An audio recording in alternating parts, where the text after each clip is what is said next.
Selamat siang pemirsa, kembali lagi bersama saya Edo Prinaldo dalam acara 3B Bisa Basa Basi. Seperti yang sudah kita ketahui bahwa dunia saat ini sedang mengalami pandemi akibat virus COVID-19 atau biasa disebut sebagai virus corona.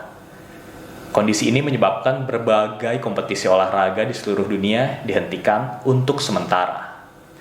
Dan menyiasati hal tersebut, beberapa ajang kompetisi seperti Formula 1 atau MotoGP mengadakan perlombaan secara virtual bagi pembalap-pembalapnya. Dengan format tersebut, para pembalap tetap dapat menyiarkan kompetisi yang mereka jalankan, meski hanya secara virtual lewat media sosial atau internet kepada fans-fans mereka. Namun ternyata menurut fans, itu sudah cukup menghibur. Perlombaan virtual atau biasa juga dikenal sebagai e-sports sebenarnya bukan merupakan hal yang asing di dunia. Sudah banyak kompetisi bertaraf internasional yang dijalankan perihal e-sports ini, dan juga memiliki atlet-atlet dari berbagai negara yang secara profesional menggeluti bidang e-sports ini. Baiklah saudara, untuk membahas fenomena e-sports ini lebih lanjut, kami sudah terhubung dengan Mas Aurelio Denata, seorang pembalap Moto2 dari tim Premac Racing. Selamat siang Mas Iyo. Selamat siang, Mas Edo juga. Baik Mas Iyo, bagaimana kabarnya, sehat? Sehat, baik-baik saja saya di rumah ini. Mas Edo gimana? Baik-baik juga di rumah? Iya nih, saya tetap kerja Mas Iyo walaupun lagi work from home, tapi ya, katanya kan kalau saya nggak ada yang namanya work from home lah Mas Iyo. Tetap kerja, tetap semangat. Betul, tetap semangat, ikut di rumah saja. Baik nih Mas Iyo, terkait e-sports, Mas Iyo sudah pernah mendengar sebelumnya? Sudah sih, saya sudah pernah mendengar kebetulan tentang hal tersebut. Jadi kan gini Mas Iyo, gara-gara kondisi kita lagi seluruh dunia lagi kena pandemi corona ini, kan berbagai kompetisi seperti Formula 1 dan termasuk kompetisi Mas Iyo sendiri, Moto2, MotoGP itu kan dihentikan untuk sementara. Dan beberapa kan diganti malah dengan perlombaan secara virtual gitu yang disiarkan secara live streaming. Mas Iyo sudah tahu mengenai hal ini? Kebetulan saya baru mencoba ya di rumah dengan bermain game tentunya. Dan saya upload di YouTube dan streamer teman-teman saya juga pada mengupload videonya, karena kebetulan nggak bisa mengikuti lomba ya. Karena iya, Mas Iyo. Akhirnya ini doang yang kita lakukan di rumah. Baik Mas Iyo, terkait dengan fenomena e-sports ini kan sudah banyak juga dilombakan di berbagai penjuru dunia begitu, dan sudah memiliki bahkan atlet-atlet profesional yang secara khusus menggeluti bidang e-sports ini seolah olahraga beneran seperti itu Mas Iyo. Jadi pendapat Mas Iyo sendiri mengenai fenomena e-sports ini bagaimana Mas Iyo?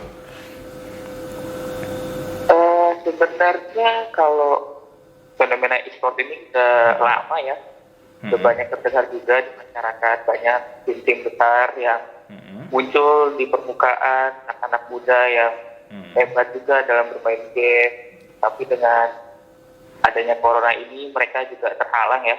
Akhirnya mereka melakukan pertandingan ataupun kompetisi turnamen gitu di rumah mereka masing-masing.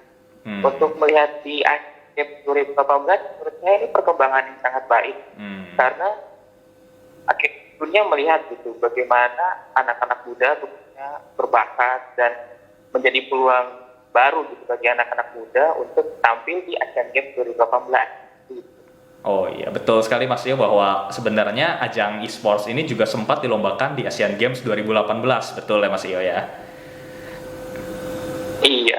Jadi menurut Mas Iyo sendiri, apakah e-sports ini tuh bisa menggantikan olahraga asli gitu? Jadi kan misalkan seperti MotoGP ada e-sportsnya juga begitu, walaupun ya nggak naik motor secara asli gitu. Jadi apakah menurut Mas Iyo ini bisa menggantikan olahraga asli gitu? Hal itu mungkin bisa jadi berpeluang ya, karena itu merupakan hal yang belum terpikirkan sebelumnya. Melihat kayak orang-orang lihat naik motor asli gitu, lama-lama mungkin bisa jadi bosan gitu kalau lomba kayak gitu. Gimana coba kita bikin jadi suatu game virtual yang mana orang-orang bisa lihat para pengendara motor yang aslinya pembalap tersebut bermain game gitu. Kita mau melihat bagaimana orang-orang ini bermain game, apakah bisa, apakah sesuai dengan kemampuan mereka yang ada di motor sebenarnya dengan Jadi- mungkin itu salah satu ini ya terobosan baru. Jadi menurut bisa saya. Jadi, seperti kita- bikin suasana baru seperti itu ya Mas Iyo ya. Pembalap bisa Iya. ngasih main game seperti itu ya. Iya. Iya Mas Betul. Iyo. Jadi mengenai kan sekarang sudah banyak e-sports yang bertaraf internasional dan profesional begitu, dan bahkan sudah banyak kompetisi yang dilangsungkan secara internasional. Itu pendapat Mas Iyo mengenai hal tersebut bagaimana itu? Jadi apakah e-sports ini kan seperti sudah dianggap sebagai suatu cabang olahraga betulan seperti itu. Jadi pendapat Mas Iyo bagaimana mengenai hal tersebut? Mungkin ini jadi segmen olahraga baru ya, dimana kalau misalkan kita lihat sebelumnya olahraga lebih ke arah yang misalkan sepak bola, terus ya lari ataupun hal semacamnya itu. Cuma menurut saya dengan adanya e-sport ini yang dimasukkan ke salah satu cabang olahraga, mungkin itu jadi segmen tersendiri untuk olahraga yang dikhususkan dengan bermain games. Menurut saya jadi itu sih. Mengikuti perkembangan zaman juga ya Pak Mas maksudnya? Iya. Betul. Oke. Ya, itu salah satu faktor juga. Betul. Menurut Mas Iyo sendiri itu olahraga seperti apa sih yang cocok untuk dilombakan secara virtual ini? Kan nggak semuanya cocok seperti itu. Kalau menurut pendapat pribadi Mas Iyo sendiri yang cocok itu apa gitu dan mengapa gitu?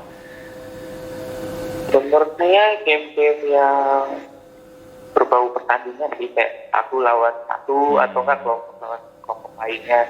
Karena kalau misalkan hal tersebut dimainkan lebih seru aja, karena apa ya, orang-orang bisa melihat itu, mereka membandingkan antara dua tim di mana tim tersebut apakah jago atau tidak. Jika melihat hanya seorang diri doang bermain, mungkin menurut saya itu agak membosankan jika dilombakan. Cuma ya tergantung gamenya juga sih. Kebetulan game-game yang sekarang lebih mengarah yang seperti kayak perkelahian kayak Tekken di PS4 ataupun kayak di game-game komputer kayak Dota ataupun CSGO gitu. Baik.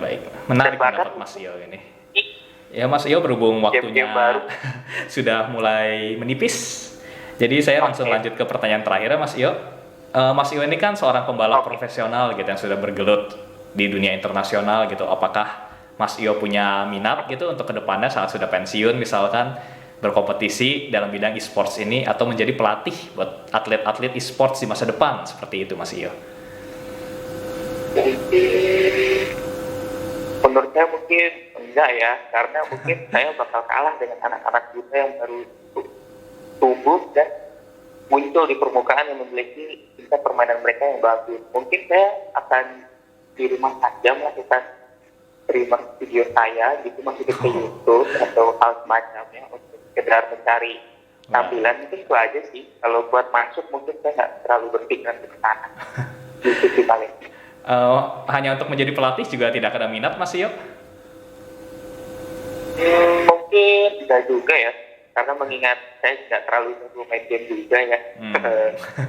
Jadi Lebih mungkin, enak langsung ribet-ribet. naik motor asli ya Mas Iyo ya? Mendingan naik motor asli. Baik Mas Iyo, berhubung waktunya sudah habis, terima kasih banyak Mas Iyo atas pendapatnya. Ya, Semoga sukses terus Mas Iyo, sama-sama. dan semoga sehat selalu. Kita sama-sama Ya. diam di rumah, stay at home, menjaga kesehatan. Semoga sehat selalu Mas Iyo dan sukses terus. Oke. Baik, terima kasih Mas Iyo, selamat siang. Selamat siang.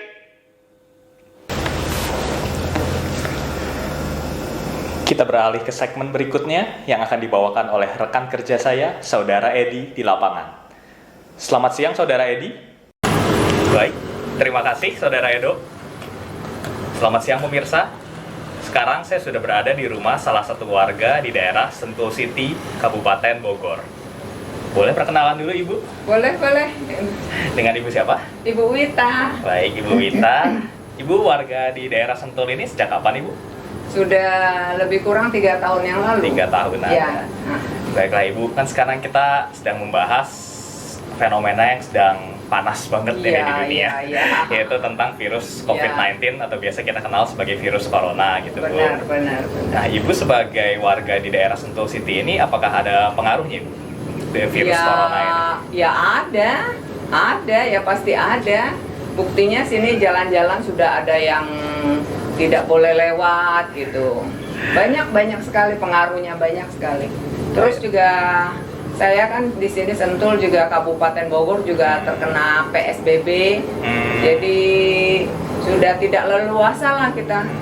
Jadi harus diam di rumah gitu, kalau tidak ada keperluan yang mendesak gitu diharapkan tidak keluar rumah gitu.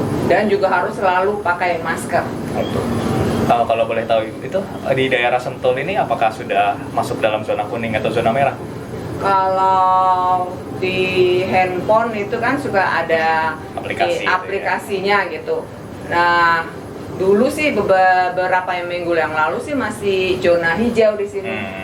Tapi untuk sekarang ini sudah zona kuning. Sudah was-was. Sudah was-was ya, Bu.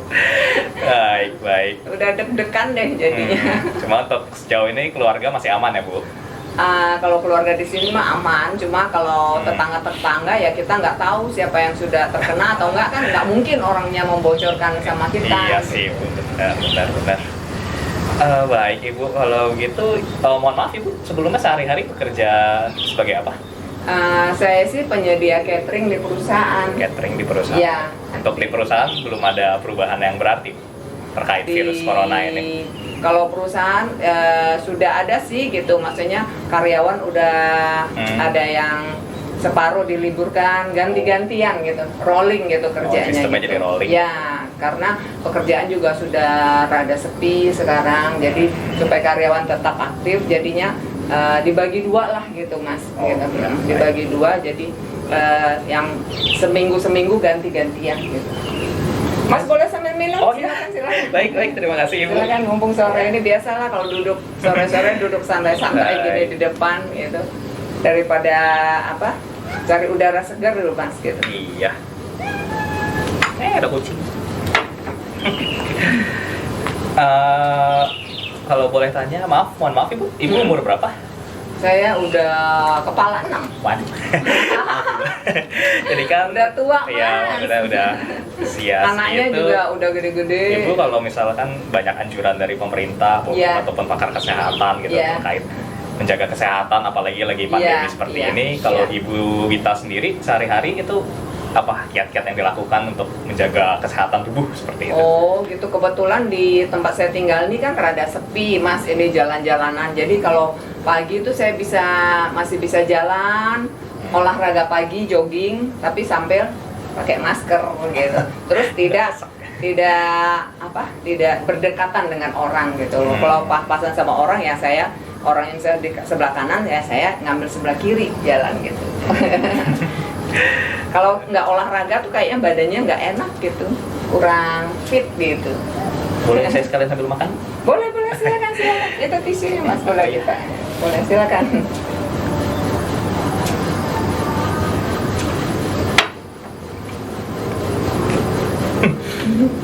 Udah lama nggak makan pisang goreng. Apalagi semenjak wabah ini. Ya kan kalau daripada diem di rumah gitu, sekarang nggak boleh kemana-mana, ya udah ibu cari kegiatan aja di rumah gitu, bisa masak atau bikin cemilan gitu buat anak-anak gitu. Keluar juga banyak yang ditutup, udah restoran semua gitu. Susah cari makan jadinya gitu. Kan biasa masak ya Bu, jadi kan bisa buat masak sendiri walaupun restoran banyak yang tutup juga. Iya, tapi kan sekali-sekali kan jenuh gitu, pengen jalan makan di restoran gitu sama anak-anak gitu. Udah pada ngeluh gitu, udah pada bilang bosan gitu-gitu aja. Pengen makan di luar gitu, pengen ya gimana ya, kalau lagi pandemi gini kita harus bersabar lah gitu. Anjuran pemerintah diem di rumah dulu sebentar gitu, ya paling mungkin 1-2 bulan ya, semoga aja pandemi ini cepat berlalu gitu, jadi kita bisa hidup normal seperti sedia kala. Kayaknya udah cukup sekian sih Bu. Kalau itu untuk penutup, Ibu ada pesan-pesan yang ingin disampaikan Ibu, terutama pada generasi muda gitu yang kita tahu masih sering bandel gitu, nurutin anjuran pemerintah, dilarang tetap keluar rumah tapi tetap bandel, tetap ngumpul-ngumpul, kita tetap masyarakat sekitar. Ibu ada kesan dan pesan gitu untuk selama pandemi ini? Ya, saya sih bisa maklumi ya kalau jiwa anak muda kayak gitu ya. Jangankan anak muda, saya aja orang tua aja nggak betah gitu di rumah gitu kalau nggak karena takut sama virus corona itu, saya juga nggak betah gitu. Kalau anak muda ya wajar lah mereka gitu kan, cuma ya maksudnya ya mau gimana lagi karena kan udah seluruh dunia terkena virus corona ini, jadi kita ya terpaksa lah istilahnya, mau nggak mau ya harus semuanya walaupun anak muda stay at home dulu sebentar gitu, supaya juga nanti kalau mereka juga kena menyusahkan orang tua, mungkin mereka nggak punya gejala atau apa-apa gitu, tapi kan kalau bawa pulang ke rumah gitu kan kasihan sama orang tuanya bisa kena, ibu ya. bapak atau kakek neneknya gitu. Itu yang harus mereka mengerti gitu. Ya. Baik, sepertinya cukup sekian Ibu Wita. Terima kasih atas penjelasannya Ibu. Sama-sama. Selamat sore Ibu. Sore. Kembali ke studio. Baiklah pemirsa, laporan tadi sekaligus menutup perjumpaan kita pada hari ini. Atas nama seluruh rekan kerja yang bertugas, saya Edo Prinaldo mengucapkan banyak terima kasih atas perhatian pemirsa. Selalu jaga kesehatan dan salam 3 jari.